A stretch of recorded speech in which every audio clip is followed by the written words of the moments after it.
I think there are 3 or 4 sources of the freedom of religion. First is the nature of man, which he just pointed out. It is human beings are made in the image of God, which are given the freedom to choose. That is a free will, freedom of choice. And God gives me the freedom to accept or reject him. And if God gives me the freedom to accept or reject him, to obey or disobey him, then I've got to give that freedom to everybody else. I believe in conversion. I do not believe in coercion. They're 2 different things. And so the nature of man is one of the sources of freedom of religion. That's why the founders and the framers called it an inalienable right. The state doesn't give this right.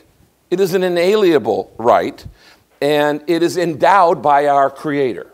Okay. So there's the nature of man, and then there is the nature of God, and the nature of faith, and the nature of salvation. Faith cannot be forced. If you force it, it isn't faith. I have to choose to faith. God wants us to choose to love him. So there's the nature of faith. It requires freedom of religion. Otherwise, it's not true faith. But then, of course, as Americans, we have the first freedom. It is not by accident that it is the first phrase of the first sentence, of the first paragraph of the First Amendment. It is the first freedom. It is the founding freedom. It is the freedom on which everything else is formed in America. It's why the Pilgrims came to America. We have 2 sets of founding fathers, the Pilgrims' fathers and the Puritan, and the political fathers, and both of them were absolutely committed to religious freedom. And so they did this because if you don't have religious freedom, none of the other freedoms matter. It is the one in which every other freedom, for instance, if I don't have the freedom to believe whatever I want to believe, freedom of speech is irrelevant. If I don't have the freedom to believe whatever I want to believe, freedom of the press is irrelevant. If I don't have the freedom to believe whatever I want to believe, freedom of assembly is irrelevant. It's why the first freedom is mentioned first. Freedom of religion is before the freedom, right to bear arms. It's before all those things that I just mentioned. And so what people have done today is they have misused the term separation of church and state.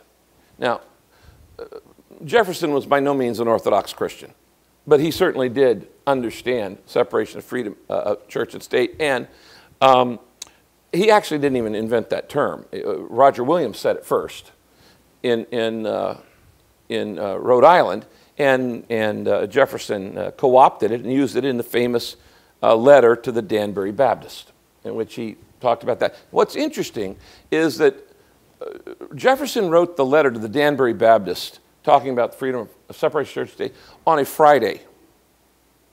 The following Sunday, Jefferson went to church at the largest church in D.C., which was meeting in the Capitol, and went there for the next 7 years. So his obviously idea of separation of church and state is not what a lot of people want to mean it to be, because wait a minute, you're telling me we had a church in the Capitol building? Yes, for 7 years. In the Capitol building for 7 years. And Jefferson writes about separation of church and state and then sees no conflict going on Sunday to worship being in a government building. What a lot of people don't know is that Jefferson wrote a second famous letter. And it is the letter not to the Danbury Baptist, but it is a letter to the African Episcopals of Connecticut. And in that letter, he writes, the government has no place in matters of conscience and religion and these kinds. I know because I own that letter.